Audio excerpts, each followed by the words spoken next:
from planet Earth. I'm Jimmy Neutron, and you're an alien life form. This is my mom and dad right here. Mom, Dad. Freeze that image!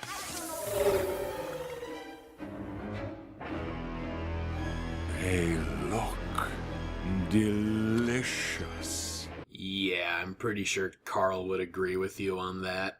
So, what do you guys want to do today? Hang out with your mom?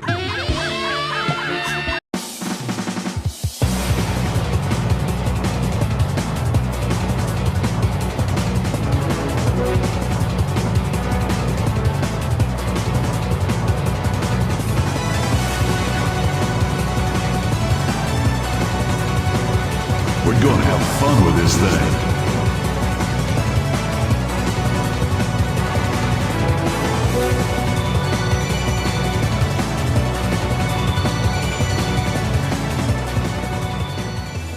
From here to the stars, you'll buy candy bars. Rides a kid with a knack for invention. With a superpowered mind, a mechanical canine.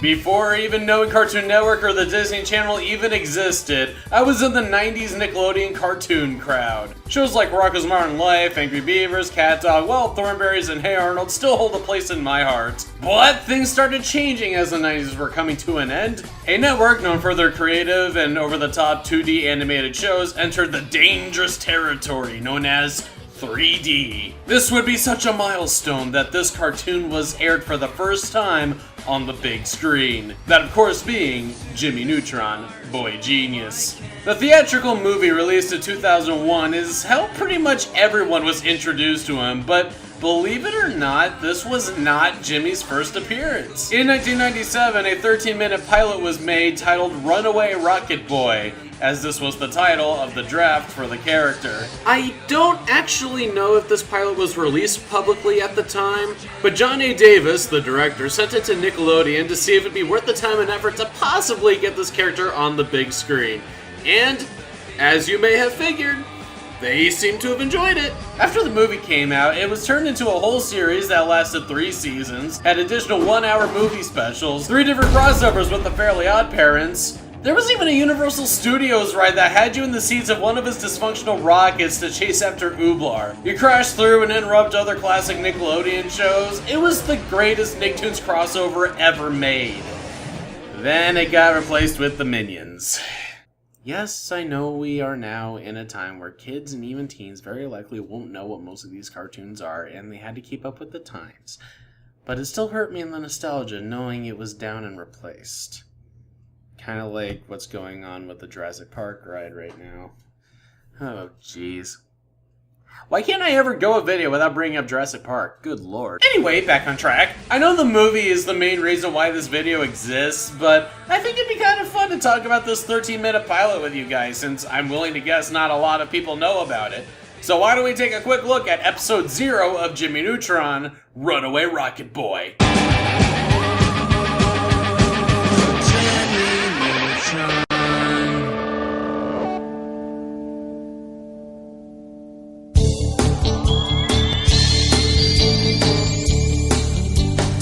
It starts with a rather rubbery Jimmy Neutron preparing to launch his friend Carl into space. Why? To test the rocket. No other reason.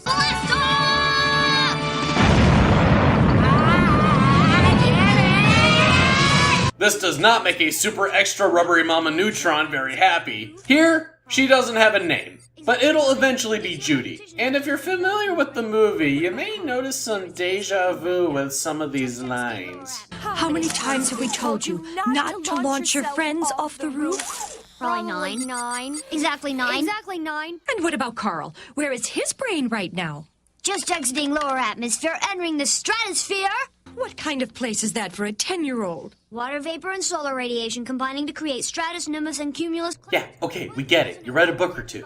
Stop it. Unfortunately, she doesn't take her son launching a 10-year-old into the stratosphere very well, and he gets grounded. His dad, who is also nameless here, but is eventually named Hugh, has a chat with him about rockets. You just can't go around playing with big people, fiery, fiery, flying Because that's things. what rockets are. Because that's what rockets Rockets are flying Rockets things. are flying things.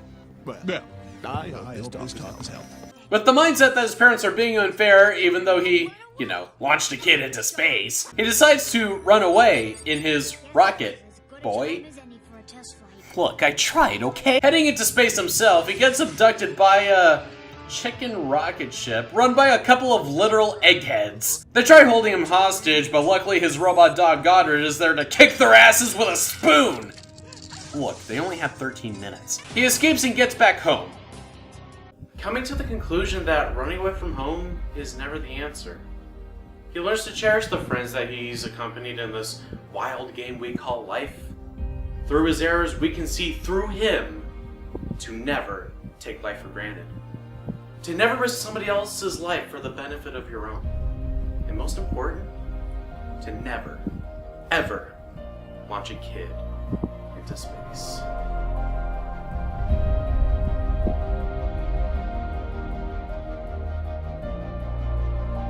But that lesson was not learned for very long, because now he's going to be launching all the kids in Retroville to outer space. Is this film a giant nostalgic blast from the past, or is it just a giant wad of sugar boogers?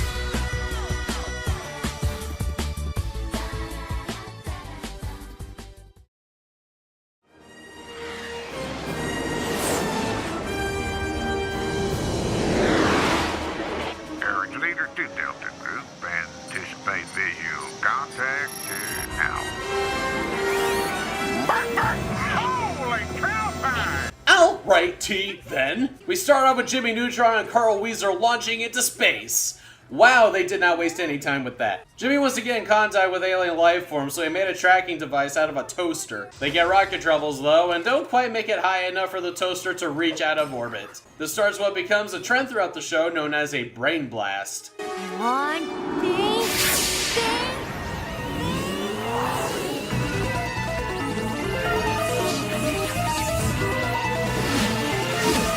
Brain blast. Which honestly, I'm surprised there aren't Nickelodeon branded slush drinks called Brain Blasts. I mean, the opportunities just write themselves.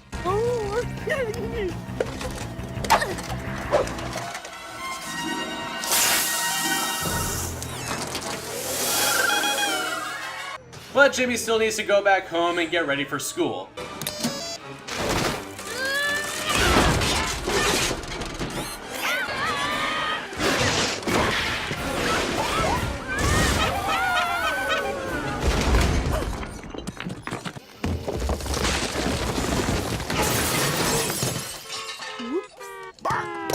When he gets back, we basically get visual character development on what this kid's like.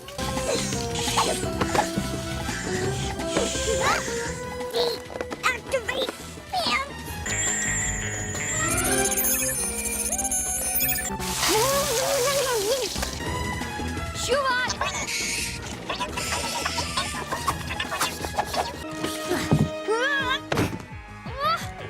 When he misses the bus, he shows off even more by blowing transportation bubblegum.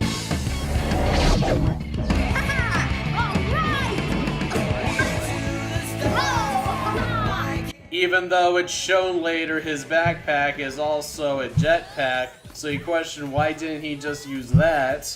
In fact, why does he even care about missing the bus when he could just fly to school? In his class, we get introduced to, well, no easier way to say it, basically all the other supporting cast at one time. Carl is socially awkward, not very smart, and probably has a llama fetish. There's a petting zoo. Llamas. I'm gonna touch a llama.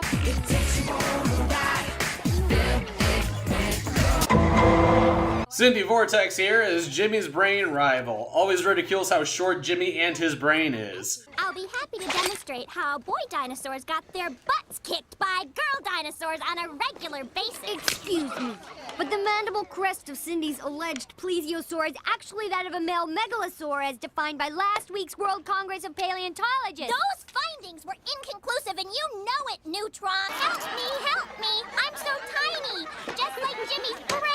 Yeah, she's gonna be like this the whole time and not start developing feelings for him later on. Sheen is hyperactive and obsessed with the show's superhero, Ultra Lord. Now, counterpart, take this Ultra Mask and lead the fight for justice. Libby is Cindy's sidekick, who is addicted to music and her cell phone. Riveting.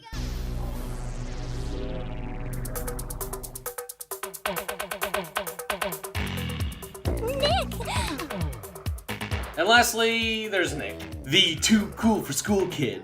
His voice always sounds like he just woke up or is recovering from a sore throat. Let's go.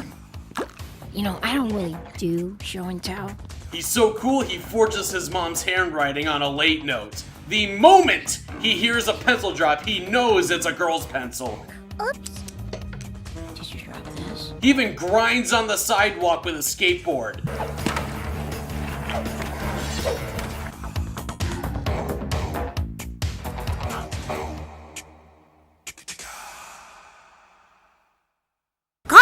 Ah, Frogger's nuts. This is Miss Fowl. You'll probably immediately hate her and the movie because of how she talks, but don't worry, she's hardly in the movie, and this is the most screen time she really gets.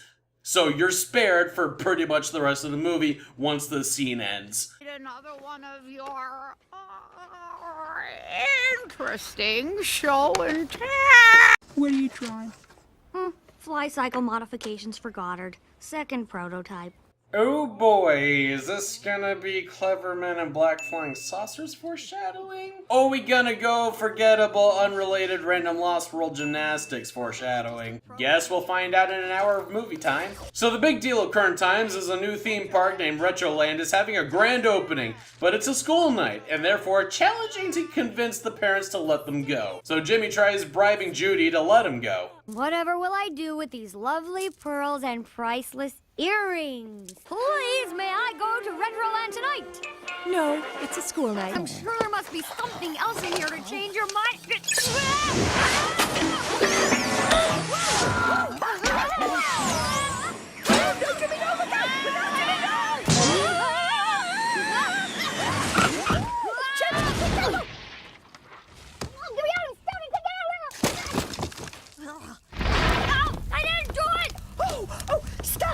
Aw yeah, kick the shit out of that fire with those flowers!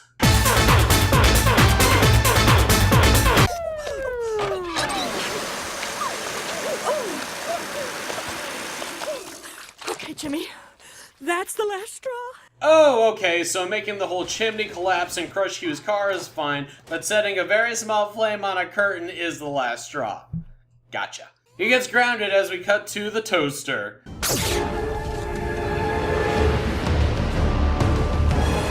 It's here we meet the villain of the movie. Yes.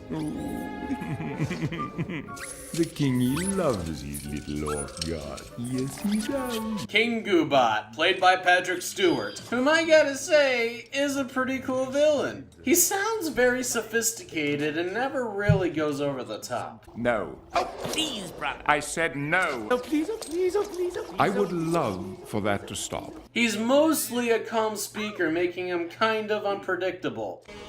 Tell me, When did it become acceptable to approach my royal throne unannounced? Oh yes, of course, my Spaceship! And yes, this alien race is basically green yolks inside of egg-shaped suits who pilot chicken ships. And yes, chicken sounds are included. They are referred to as Yokians, but I don't think you actually hear that name in this movie. Think it was the 1-hour special Eggpire Strikes Back that featured the species name. Oh,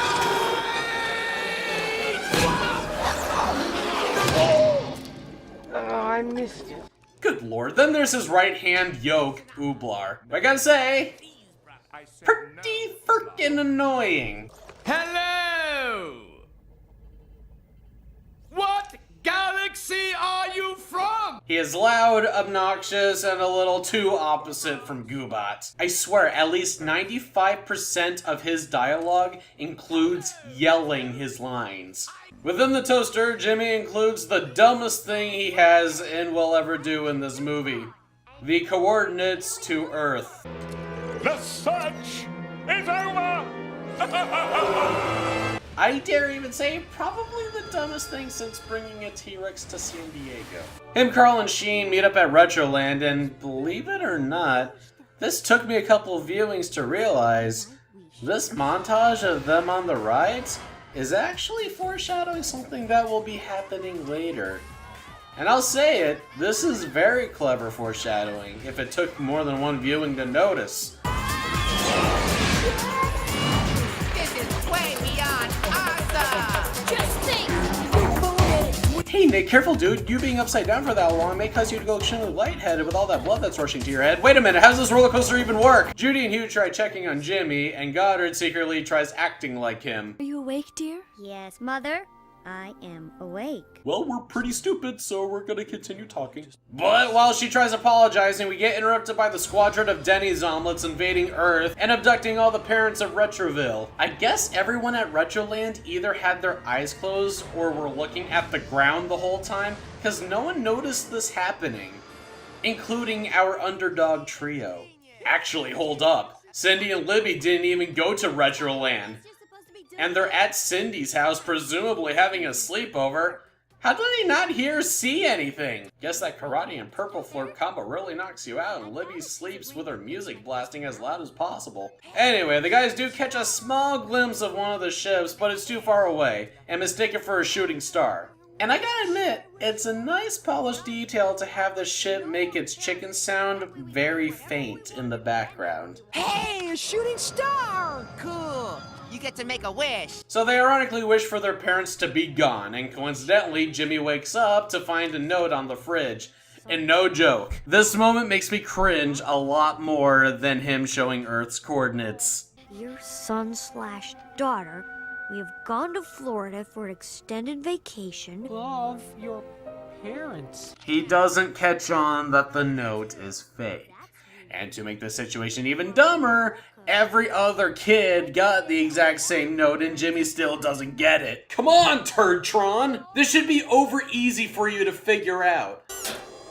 Just as I thought, there are absolutely no adults anywhere within radar.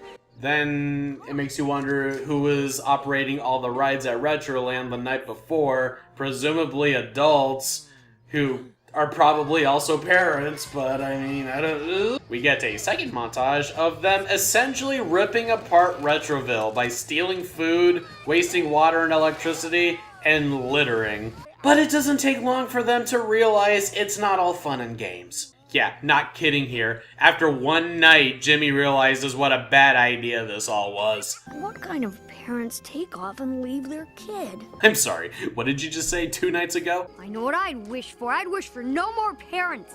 That way we could do whatever we wanted, whenever we wanted. We'd be free. We could have fun all the time. Yeah! Okay, just curious. Goddard somehow shows a hologram of the apology his parents were giving him.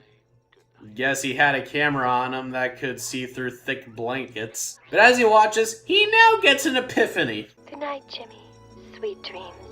We'll see you in the morning. Okay, so they said goodnight. In the morning? Yeah, forget the fact that the note didn't say your name or know what gender you were. Judy saying, see you in the morning, is what triggered your thinking swirl. And yeah, being the inconsistent dunsparce that he is, he didn't bother checking the satellite progress yesterday. So he checks it this time and is like, oh my god, this note's a fake! We've been inverted by aliens! All the kids gather together and Jimmy comes up with a plan to rescue the parents. A plan that will require more than a 2-seater garbage can rocket to get to their planet.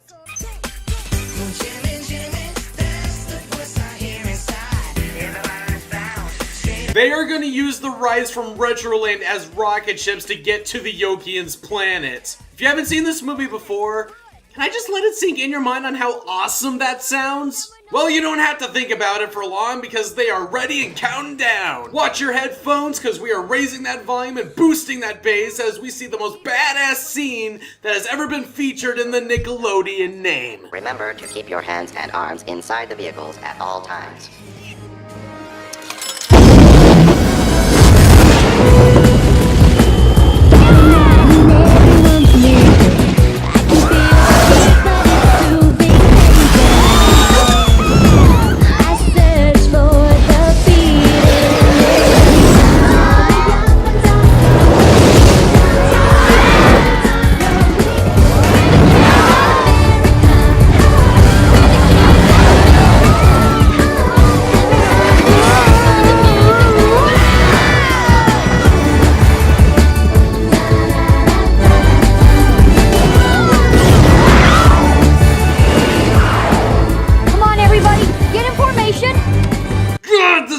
Awesome! Every single ride has a unique way of launching. Jimmy leading off with the rocket ride, starting its ignition and immediately breaking from its restraints. Nick gliding out of the indoor hell coaster. The eyeballs of the sky ride popping out of the head. Cindy and Libby erupting from the ground. The Viking ship swinging in circles until it gets released.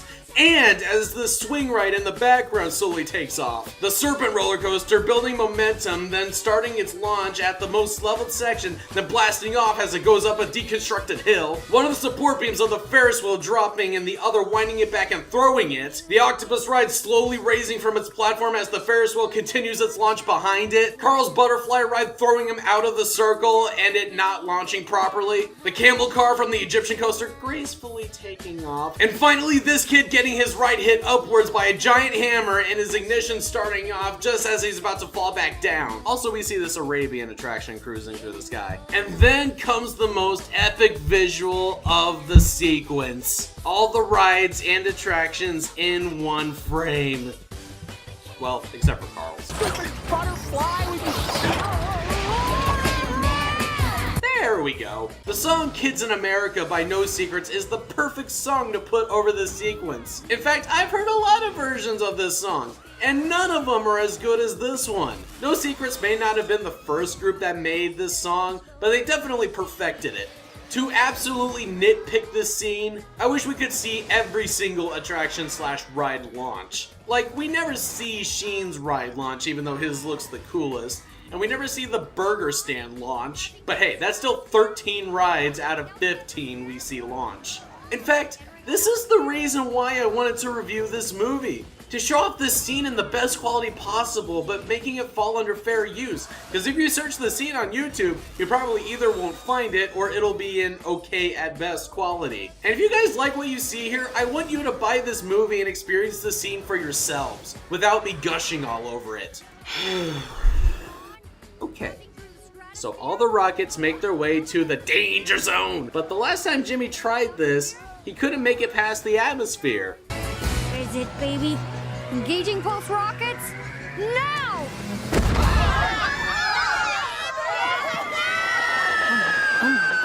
Come on. Oh my god, best scene ever.